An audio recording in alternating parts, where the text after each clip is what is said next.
Hello students, welcome to my YouTube channel study survey. I hope आप लोग स्वस्थ ज़रूर होंगे।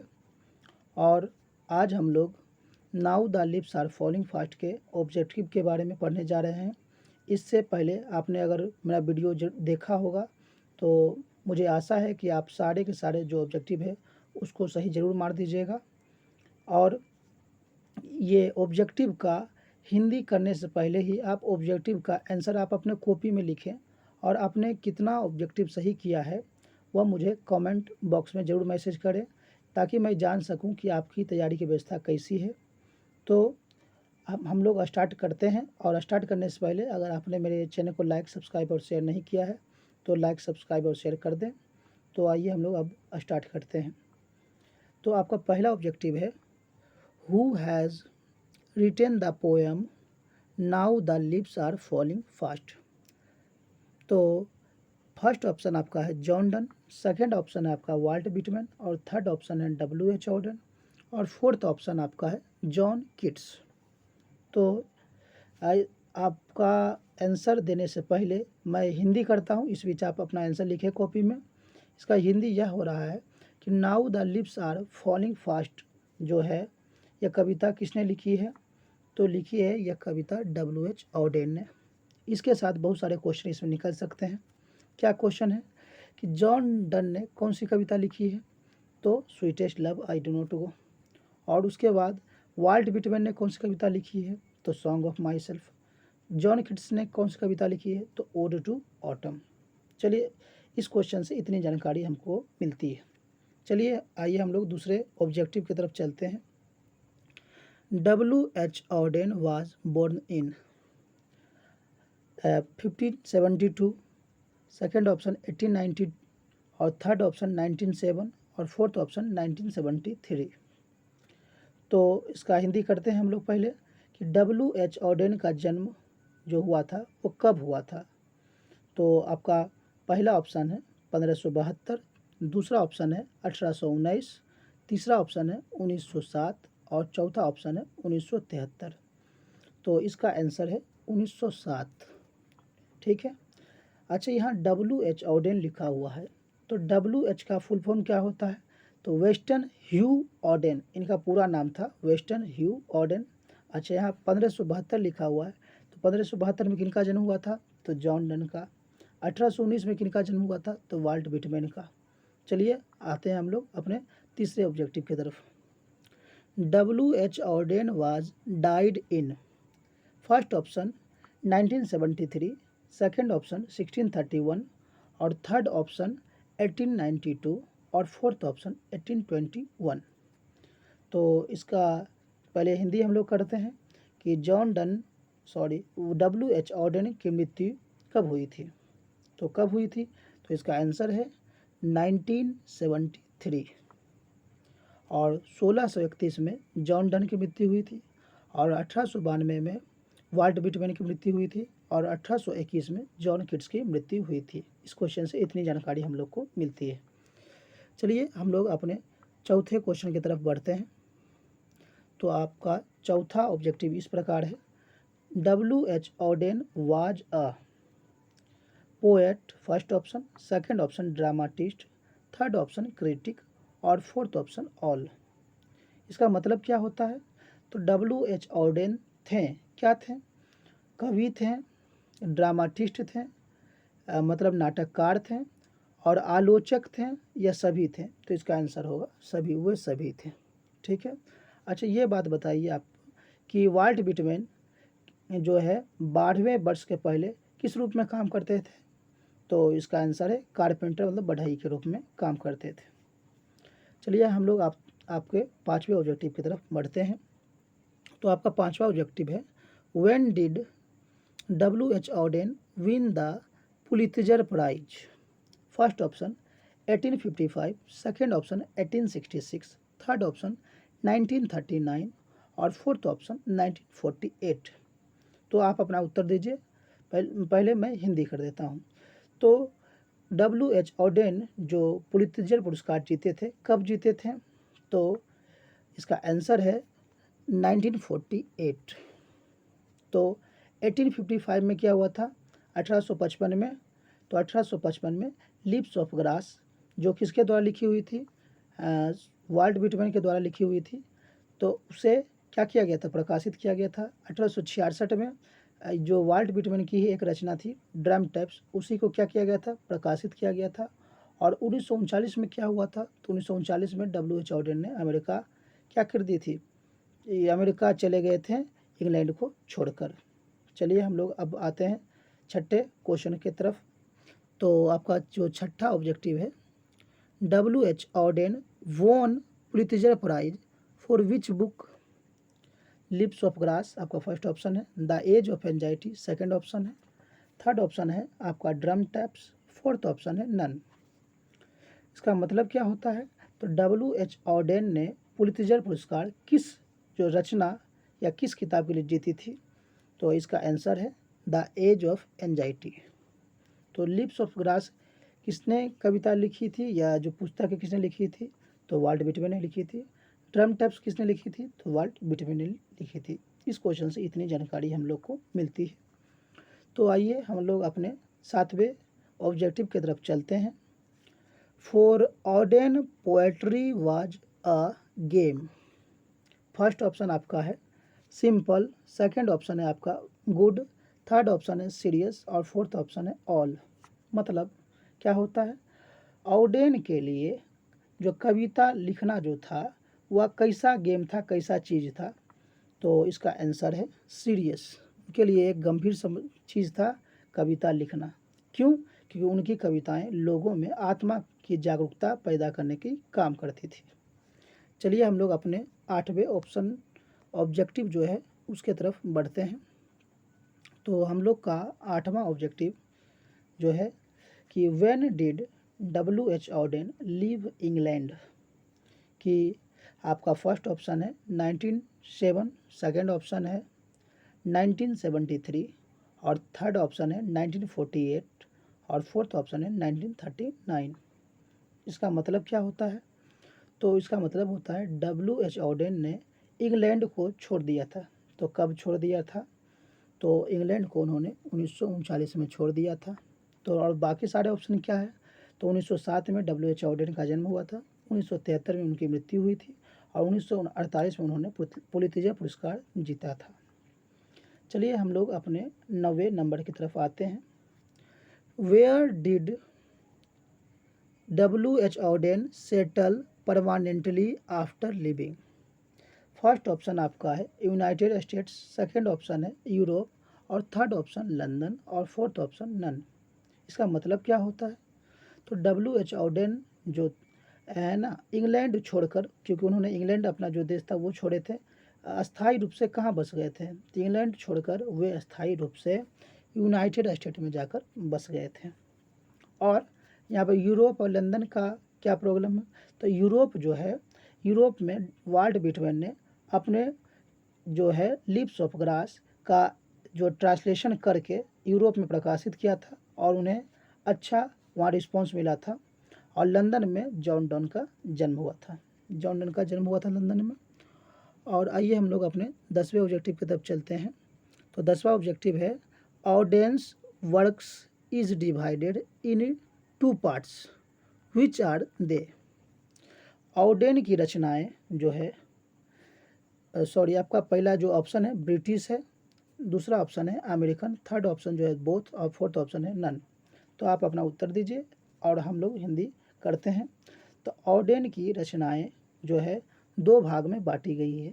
वे रचनाएं हैं, क्या दोनों ब्रिटिश है, क्या दोनों अमेरिकन है, कि वह एक ब्रिटिश है और एक अमेरिकन, दोनों है बोथ या नन। तो इसका आंसर है बोथ। उनकी जो रचनाएं हैं ब्रिटिश भाग में, ब्रिटिश में और अमेरिकन दोनों चरणों में बांटी गई है, क्योंकि वे इंग्लैंड में जन्म लिए थे और 1939 में वे अमेरिका चले गए थे। तो इतनी जानकारी इस क्वेश्चन से हमें मिलती है। 11वां नंबर जो आपका ऑब्जेक्टिव है, now the lips are falling fast can be kept in sonnet. First option, second option epic, third option story और फोर्थ ऑप्शन लिरिक। इसका मतलब क्या होता है, तो now the lips are falling fast जो कविता है उसे रखा जा सकता है, उसे बांटा गया है। किस रूप में बांटा गया है, किस रूप में रखा गया है, तो वह सोनेट के रूप में, मतलब छंद के रूप में, महाकाव्य के रूप में, कहानी के रूप में, या कविता के रूप में, या धुन या गीत जो हम कह सकते हैं वो लिरिक के रूप में। तो इसका आंसर है लिरिक के रूप में रखा गया है। चलिए हम लोग अपने 12वें ऑब्जेक्टिव की तरफ आते हैं।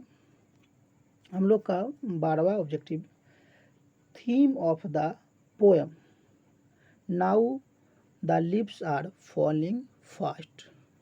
मतलब now the lips are falling fast का जो है थीम क्या है, उसका मेन उद्देश्य क्या है, इसमें क्या बताया जा रहा है। First option frustration, second option loneliness, third option incompleted desires और फोर्थ ऑप्शन ऑल। तो इसका आंसर जानने से पहले हम लोग इसका हिंदी जान लेते हैं। फ्रस्ट्रेशन मतलब हताशा बताया जा रहा था, और सेकंड ऑप्शन अकेलापन बताया जा रहा था, और थर्ड ऑप्शन आपके अधूरी इच्छाओं के बारे में इसमें बताया जा रहा था, और फोर्थ ऑप्शन सभी। तो इसका आंसर है सभी।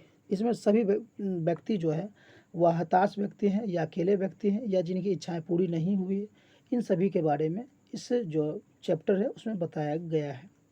हम लोग अपने 13वें ऑब्जेक्टिव जो है उस पर आते हैं। तो 13वां ऑब्जेक्टिव है now the lips are falling fast is poem. First option pessimistic, second option optimistic, और थर्ड ऑप्शन बोथ, और फोर्थ ऑप्शन नन। तो यहाँ पर जो है इसका हिंदी है कि now the lips are falling fast जो है कैसी कविता है। एक जो है निराशावादी, दूसरा आशावादी, और तीसरा दोनों, और चौथा नन।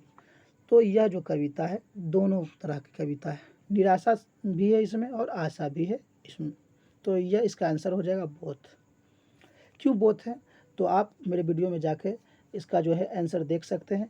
क्योंकि एक तरफ तो मनुष्य मृत्यु की तरफ बढ़ रहा है, और दूसरा तरफ जो है जो देवदूत है उसको बचा कर लेके चले जाते हैं, मृत्यु देकर उन्हें अंतिम कष्ट से छुटकारा दे देते हैं। तो एक निराशा भी है और एक आशा भी है, इसलिए इसका आंसर बोथ है। तो आइए हम लोग अपने 14वें क्वेश्चन पे आते हैं। तो आपका जो 14वां ऑब्जेक्टिव है यह है W.H. Odean had a passion. मतलब चलिए आपका पहले ऑप्शन देख लेते हैं। तो क्वाइनिंग बर्ड्स, और सेकंड ऑप्शन आपका है using archaic words, third option आपका है बोथ, और फोर्थ ऑप्शन है नन। इसका मतलब क्या है कि W.H. ऑडेन को जुनून था। क्या जुनून था, तो शब्दों को जोड़ने का, पुराने शब्दों का उपयोग करने का, या दोनों, या कोई नहीं। तो इसका आंसर है दोनों का उनको शौक था, जुनून था। चलिए आपके 15वें जो ऑब्जेक्टिव है उसकी तरफ चलते हैं। Now the lips are falling fast जो है इसका मतलब पत्ते जो हैं तेजी से क्या मतलब गिर रहे हैं, तो कैसे गिर रहे हैं, धीरे धीरे या जल्दी से या तेज़ी से। तो इसका आंसर होगा फास्ट। फास्ट से गिर रहे हैं, सुन मतलब जल्दी से नहीं गिर, फास्ट से गिर रहे हैं। चलिए हम लोग अपने 16वें ऑब्जेक्टिव की तरफ बढ़ते हैं। तो 16वां objective W.H. Auden's British phases works is the orator, Spain, another time, या ऑल। W.H. ऑडेन की जो ब्रिटिश रचनाएं, ब्रिटिश चरणों की जो रचनाएं हैं वह कौन कौन है, तो द ओरेटर है, स्पेन है, अनदर टाइम है। तो इसका आंसर है सभी। ये सभी ब्रिटिश फेज की उनकी रचनाओं के नाम हैं, ठीक है। और हमारा 17वां ऑब्जेक्टिव जो है W.H. Auden's American phases works is. First option the age of anxiety, second option new year letter, third option for the time being, और फोर्थ ऑप्शन ऑल। मतलब क्या होता है, तो W.H. ऑडेन की अमेरिकन चरणों की रचनाएं हैं, क्या क्या है, तो ये साड़ी है, इसका आंसर है ये साड़ी। मतलब the age of anxiety, new year letter, और फॉर द टाइम बीइंग। आप लोग यहाँ ध्यान रखिएगा, जो द एज ऑफ एंजाइटी जिनके लिए उन्हें 1948 में पुलित्जर पुरस्कार मिला था, वो उनकी अमेरिकन चरणों की रचनाएं हैं। तो हम लोग अपने 18वें ऑब्जेक्टिव की तरफ बढ़ते हैं। In the present poem nurse is doctor, first option, second option tree, third option animal, और फोर्थ ऑप्शन ऑल। मतलब जो प्रेजेंट कविता है now the lips are falling fast, उसमें नर्स क्या है, एक डॉक्टर है, एक पेड़ है, एक जीव है, ये सब। तो इसका आंसर है ट्री है, ठीक है। तो आते हैं हम लोग अपने 19th ऑब्जेक्टिव की तरफ। Whispering neighbour stands for the death. आपका फर्स्ट ऑप्शन है फ्रेंड्स, सेकंड ऑप्शन है एनिमीज, थर्ड ऑप्शन है मैसेंजर और फोर्थ ऑप्शन है ऑल। इसका मतलब क्या होता है स्टूडेंट्स? तो जो विस्परिंग नीबर है उसका क्या मतलब होता है? तो इसका विस्परिंग नीबर का मतलब होता है मृत्यु के देवता, मृत्यु के जो दूत हैं उन्हीं को कहा जाता है विस्परिंग नीबर।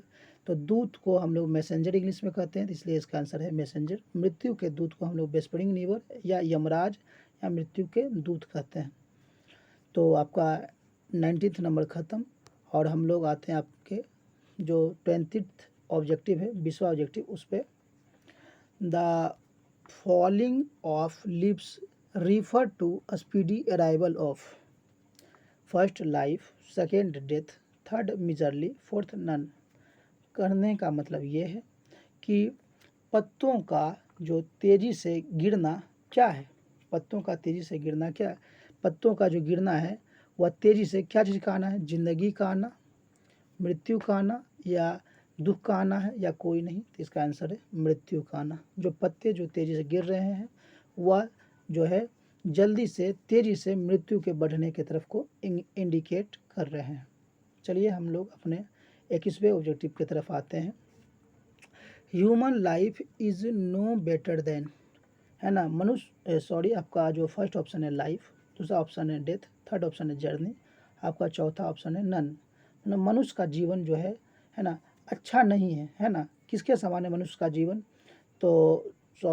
तो मनुष्य का जीवन लाइफ के समान है, जो ज़िंदगी जीना है उसके समान है, या मृत्यु के समान है, या यात्रा के समान है? तो यहाँ मृत्यु के समान है। जो मनुष्य जी रहा है वह क्या है? मृत्यु के समान है। ठीक है, तो आपका 22वां नंबर जो है आपका ऑब्जेक्टिव है who are the travellers. First option old people, second option sick people, third option both और फोर्थ ऑप्शन नन।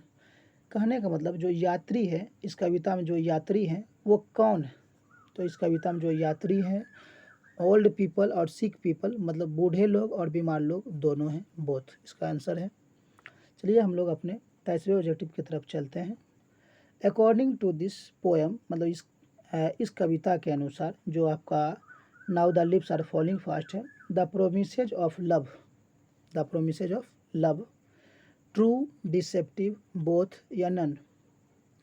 तो जो इसका हिंदी है कि प्यार का जो वादा होता है, प्रेम का जो वादा होता है वह सच्चा होता है या धोखापूर्ण होता है, झूठा, या दोनों या कोई नहीं? तो इसका आंसर है डिसेप्टिव, धोखापूर्ण अर्थात झूठा होता है। जो प्रेम दिखाते हैं लोग वो दिखावे के लिए होता है, झूठा होता है, बिना मतलब के ये दुनिया कोई कार्य नहीं करती है। इस कविता में यह लिखा गया था। Who are scolding for their food. First option आपका था ट्रॉल्स, सेकंड ऑप्शन है लायन, थर्ड ऑप्शन पोल बियर, फोर्थ ऑप्शन ऑल। तो इसका हिंदी क्या हुआ कि कौन अपने भोजन की तलाश में, है ना, घूम रहा है? तो इसका आंसर है ट्रॉल्स, है ना। लायन क्या, शेर, या पोल बियर जो है ध्रुवीय भालू, ये सब नहीं हो सकता, ट्रॉल्स है। ट्रॉल्स क्या होता है? तो ट्रॉल्स एक भयानक और भद्दा जीव है ना, और इसका कहाँ वर्णन है ये आगे के ऑब्जेक्टिव में है। ठीक है, तो हम लोग आते हैं 25वें ऑब्जेक्टिव की तरफ। The rolling on suggest the continuity of life. First option params, second option plane, third option wind, fourth option water. कहने का मतलब क्या चीज़ का जो घूमना है, लुढ़कना है, दिखाता है ज़िंदगी का चलना। तो ज़िंदगी का जो सिलसिला है, बरकरार है, वह क्या दिखा रहा है? पैराम्स। जो बच्चा का गाड़ी है उसको पैराम्स कहा जाता है, वह 3 पहिया गाड़ी है। जैसे मनुष्य का 3 अवस्था होता है, मनुष्य का जन्म लेना और उसका बढ़ना और उसका मृत्यु हो जाना, तो उसी तरह पैराम्स का इससे तुलना किया गया इस कविता में। तो इसका आंसर है पैराम्स। आपका 26वां जो ऑब्जेक्टिव है, विच वाटरफॉल कुड, यहाँ कुड लिखा हुआ है, द ट्रेवलर्स। तो यहाँ white waterfall could the travellers. तो जो वाइट वाटरफॉल जो है, जो श्वेत जल, जो झरने हैं, जिस झरने का पानी श्वेत है, वो पथिकों को क्या करती है, सैंक्टिफाई मतलब पवित्र करती है, और डर्टी मतलब गंदा करती है, ब्लेस मतलब आशीर्वाद देती है, और फोर्थ ऑप्शन जो है कर्स मतलब श्राप देती है। तो इसका आंसर है उन्हें आशीर्वाद देती है। जो झरनों का श्वेत पानी है, पथिकों को क्या करती है, आशीर्वाद देती है। पथिक मतलब बूढ़े लोग, बीमार लोग, जो संघर्ष कर रहे हैं, अकेले लोग, वो सारे। आपका 27वां जो है ऑब्जेक्टिव है, द खाली जगह has become dumb to see the leafless would. मतलब क्या होता है। तो पहले आप ऑप्शन देख लें, हैन, दूसरा ऑप्शन है नाइटिंगेल, तीसरा ऑप्शन जो है आपका, तीसरा ऑप्शन पैरट, और चौथा ऑप्शन है आपका स्पैरो। इसका मतलब क्या होता है कि कौन पर्णविहीन जंगल में जहाँ पत्ता नहीं है वहाँ पर गूंगे हो जाते हैं। तो इसका आंसर है नाइटिंगेल। मतलब क्या है, बुलबुल जो है पर्णविहीन जंगल में जहाँ पत्ते नहीं हैं वहाँ गूंगे हो जाते हैं। ठीक है। और आपका 28वां जो है ऑब्जेक्टिव है, trees shade there lives in summer, first option, second option winter, third option जो है ऑटम, फोर्थ ऑप्शन रेन। तो इसका हिंदी अर्थ क्या है कि पत्ते में जो है, पेड़ से पत्ते झड़ जाते हैं किस मौसम में, गर्मी में, ठंडी में, पतझड़ में, या शरद ऋतु भी इसको कह सकते हैं, या बरसात में। तो इसका आंसर है ऑटम। जो यह कविता है यह ऑटम ऋतु को रखकर लिखी गई है। तो ये आप ध्यान रखिएगा। और इसका अगला चैप्टर भी है ओड टू ऑटम, तो दोनों रिलेट खाता है। तो आइए हम लोग आपके तीसरे ऑब्जेक्टिव की तरफ चलते हैं। What type of mythological creatures are trolls. मतलब किस प्रकार का पौराणिक जीव है ट्रोल्स। ट्रोल्स जो है किस प्रकार का पौराणिक जीव है, इसकी जो वर्णन होती है वह हमें किस देश की कथा में, किस देश की पौराणिक कथा में मिलती है। तो इसका जो आंसर है आपका स्कैंडिनेवियन। ठीक है, स्कैंडिनेवियन जर्मनी देश का एक पौराणिक कथा का, जैसे आप लोग का एक बुक होता है महाभारत रामायण, तो स्कैंडिनेवियन भी एक पौराणिक कथा का बुक है। उसमें ट्रोल्स का वर्णन किया गया है कि ट्रोल्स जो है एक भयानक क्या है, जीव है, जो कि बहुत क्या होता है, भद्दा होता है। तो आइए हम लोग अपने तीसरे ऑब्जेक्टिव की तरफ बढ़ते हैं।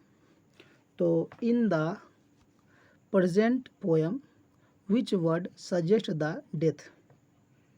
आपका फर्स्ट ऑप्शन है प्लक, सेकंड ऑप्शन है फ्रीज, थर्ड ऑप्शन है फॉल, और फोर्थ ऑप्शन है ऑल।